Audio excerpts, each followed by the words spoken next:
To be honest, I always thought they were a waste of time, but I'm going to hold my hand up right now and say I might be wrong. Welcome back to the channel. I'm Car Boot Chris. I'm a full-time reseller. I mainly use eBay. I also use Whatnot and now Vinted Pro as well. And today I'm going to talk to you about something that I'm going to have to backtrack on. I always thought I was right on this. Well, for me anyway, I was right, but maybe I was wrong. So, okay, I was wrong. We'll get to that in a bit, but before that, I am going to pull some orders. Right, first up is Miami Heat jersey in A1, which is here.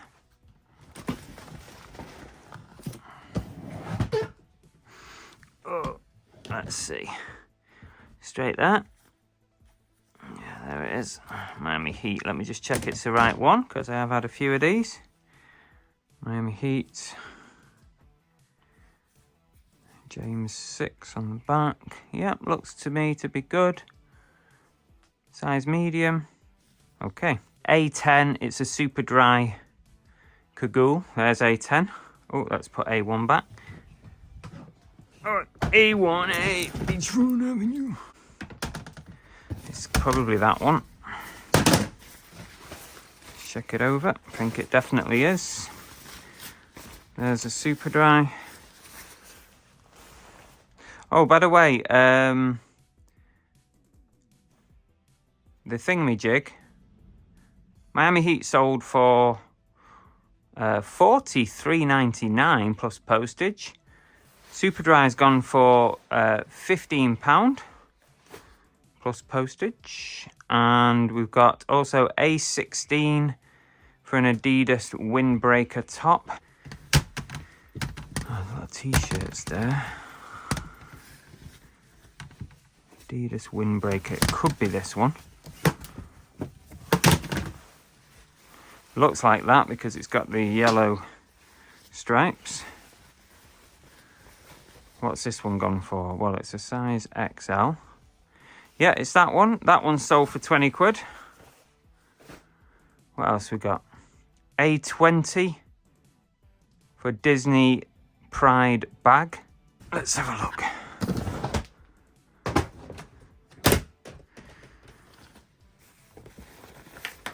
That's the one. That came from the States, that one. What's it gone for? £14 on that. I think we paid less than $5 for it. A28 is a suede waistcoat. That only just listed recently.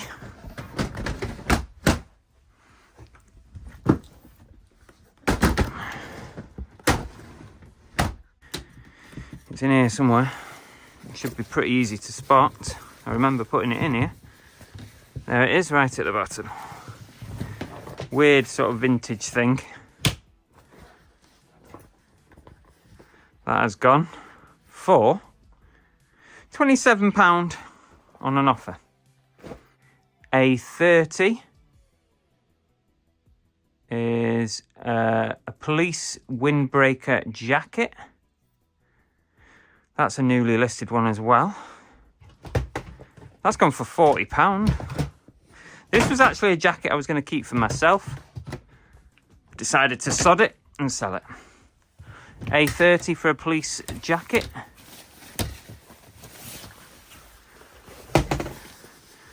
Nice jacket. 40 quid. I think it cost me £3 that one, I think. Right, we've got to double back on ourselves here. We've got to do A7 for Loot Crate bag, which thankfully is up here. Oh, I did order it in SKU number system, but for some reason, it didn't come out in SKU number system properly. Never mind. That's it. Nightwing bag, like a backpack thing. That went for a tenner. So far, some nice easy stuff to pack, which I like to see. I'm sure there's going to be some more difficult stuff. So we've got A5, a champion hoodie, right down there. Why didn't it put this in the correct order? It's probably that one. Nice and easy peasy. Just a plain champion logo hoodie. Very nice though. £11 sale on that. Right, I think that's it for the back breakers. I'm over to the drawers now. D10 for a stinky figure. I bet you're wondering what that is, aren't you? D10 for stinky. And it is this one here. This is Stinky from Casper, the friendly ghost. Stinky. I can't understand why that took so long to sell, because I had the other ones. I had the other 3 as well, and they sold. But this Stinky just wouldn't go. Anyway, it went in the end for £11.99. D19 now. I sold some Manchester United minifigures in D19. Where's D19? There it is. See, these ones I like. I don't like the big boxes. D19 for some Manchester United minifigures. Where are they? That's weird, isn't it? Let's get into the light. Oh, there you go. They're hidden at the bottom there. 3 Man U, these soccer stars figures things. They went for £11. Put that back.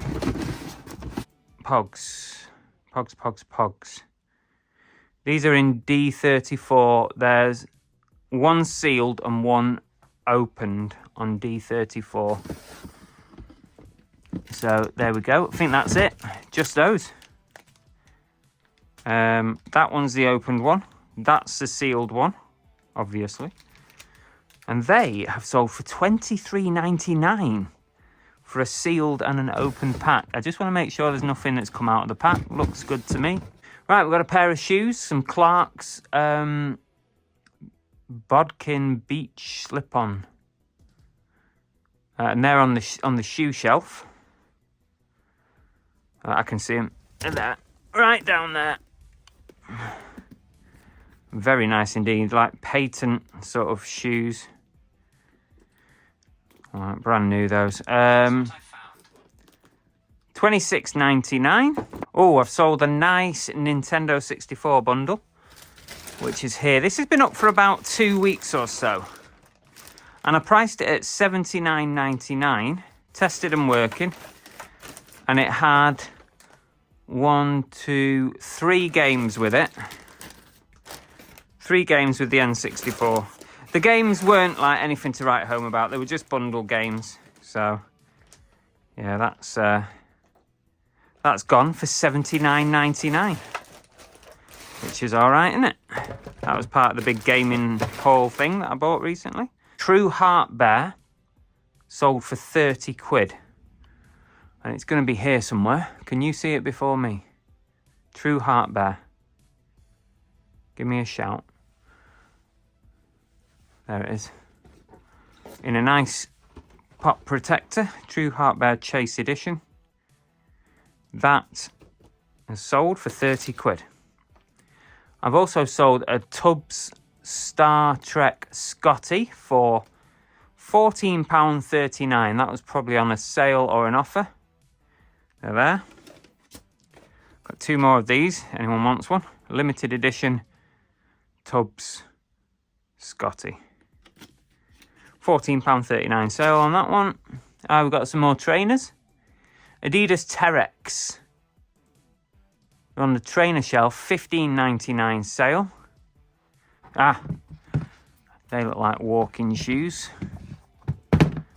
Adidas Terex, there you go. They have gone for $15.99. Not as much as you would think, hey? For these. Not as much as you might expect, but we're here to sell. Not here to store shit. Funko Pop Die-Cast Marvel Avengers number 2. Sold for £25 and a penny. Now, I think it's behind here. I think it's this one. That one's Black Panther. It's this one in a lovely box. Really nice Funko Pop, that. Only £25 and a penny, but that's where the money is with these particular ones. Probably be a nice Christmas present for somebody. And also we've sold another Funko Pop set. It's a 4-pack of Christmas DC superheroes. And they went for £20 bang on, and it's these ones here. 20 squids. That's a nice little set, and it's Superman, Batman, Joker, and Harley Quinn. I've not put the number on this. I'm wondering if this has not been even yet skewed. We sold a Yums hat. I'll come back to that one till the end. Let's go to the others. We've got a Bat plush, which has got no skew, so it's got to be up there with the plushes. See them up there? I'm guessing over this side. Let's stand on the chair, watch me break my neck. Is that it? That's it. It's a new and tagged, and it's from Chester Zoo. Bat plush, and that has sold for $11.99. We've also sold a mug. Game of Thrones, £25 for this mug. It's quite a decent one. All my mugs are down here. And it's going to be that one there, I think, with the Game of Thrones little bit on the top there. Very nice condition with the tag on the bottom. £25. That's not bad at all, is it?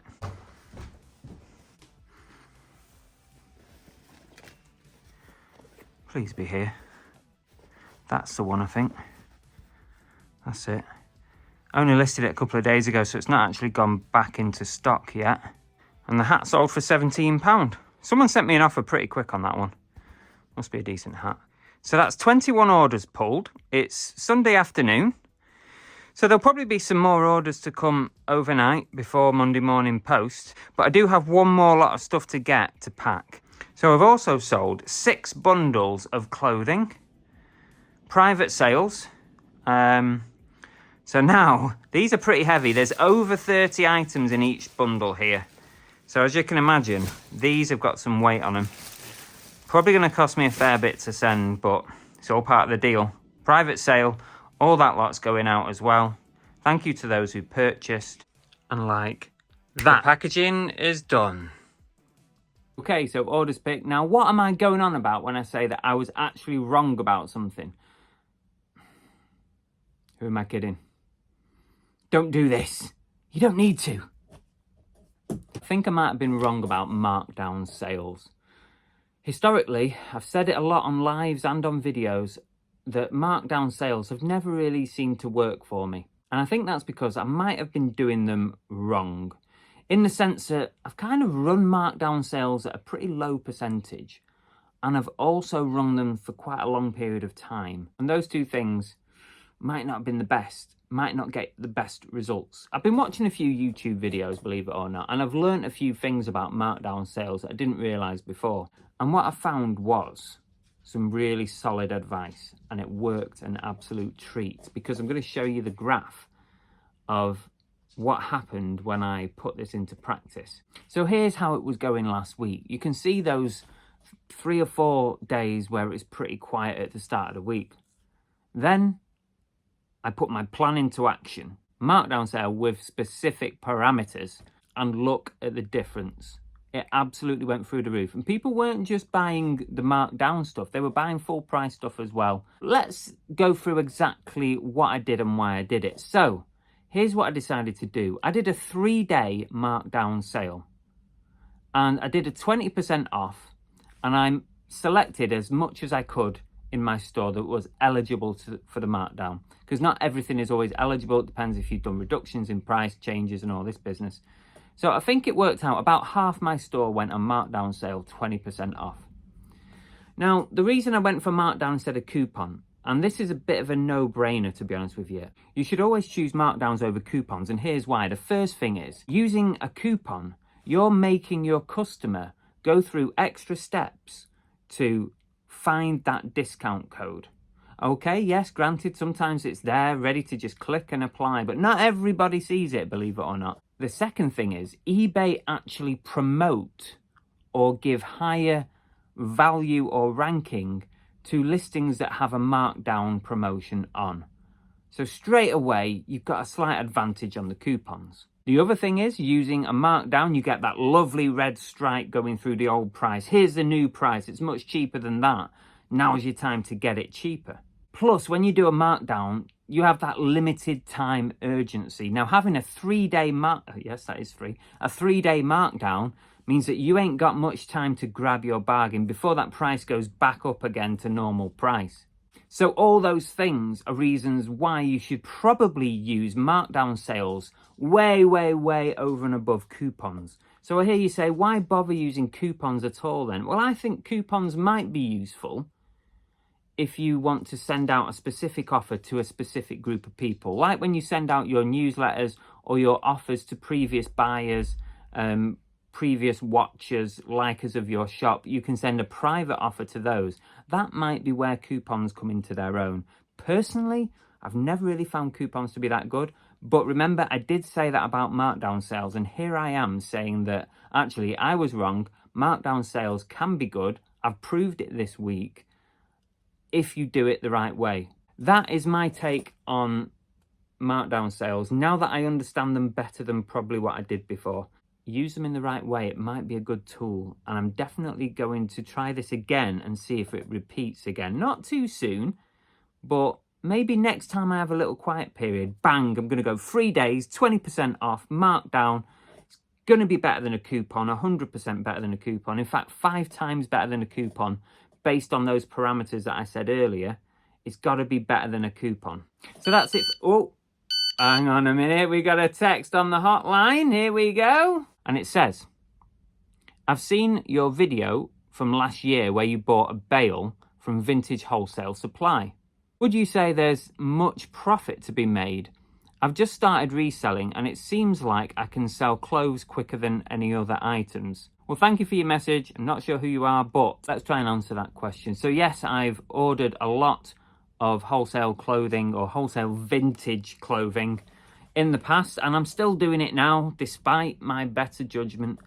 It's very, very hit and miss. I would say yes, there definitely is profit to be made. I've made a lot of profit on certain things. Remember the cycling jerseys back in lockdown? Bloody hell, I made a serious amount of profit on those.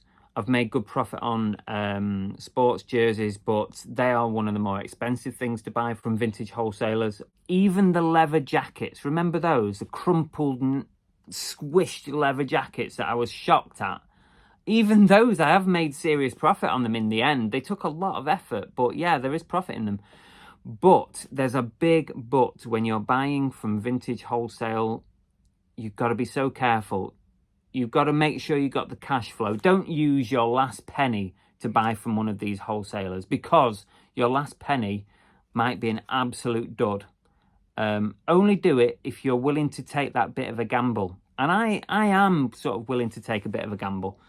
But it's normally like an educated gamble. It's normally a company that I'm happy with, or I've got some kind of guarantees from, that if it's bad, I can ring them up or email them and say, this is crap, I want a refund. Make sure that there's some policies in place that will help you if it's not good. Don't go in too blind, and go for a good category that will sell through reasonably well. Everybody's different in what they like to buy, so that's totally personal, up to you. If you feel comfortable selling jackets, sports jackets, go for sports jackets if you know something about it. If you like to sell t-shirts, go for t-shirts. But the other thing also you need to try and work out in your head when you're buying bundles from vintage wholesalers is, what's the per item price roughly going to be? I know a lot of the time it's 50 kilos for £200 or whatever. So you have to try and work it out in your head. So say it's £50 kilos for £200. So that makes it £4 a kilo. So what are you buying? So if it's t-shirts, you'll probably get 4 or 5 or 6 even t-shirts in a kilo. So then you split down the £4 a kilo into 4, 5 or 6 t-shirts. Worst case scenario, it's £1 a t-shirt. Best case, it's 50, 60p a t-shirt. So then you're thinking to yourself, you know, can I make a good profit on that kind of amount? Can I soak up all the duds that you're going to get in that lot? And you will get duds. So don't get it thinking you're going to get 100% great stuff. You might only get 50, 60% great stuff. The rest, you might have to be prepared to be duds. Yes, you definitely can make profit. Be careful. Stick to what you know. Make sure your price is right. Make sure there's guarantees for you if it's not right or if it's crap or whatever, that you can do something about it. And make sure you've got the money or the cash flow in order to take the risk, because that is the big thing. It's a risk. Thank you for your question. If you guys watching want to send a question, I'm putting a number across here. That's the Cookie and the Haydens hotline. You can send a text or you can ring it and leave a voicemail, and I'll play it back in a future video, or I'll read out your question and answer it in a future video. I hope you found the video interesting. Feel free to drop a comment. Let me know what you think about markdown sales versus coupons. I'm specifically interested in hearing about that. Anyway, I'm going to bang 2 videos up over here. One there, there. And you can subscribe over here on this button here. Where is it? There it is, there. Hopefully we'll see you again soon. Drop us a comment later.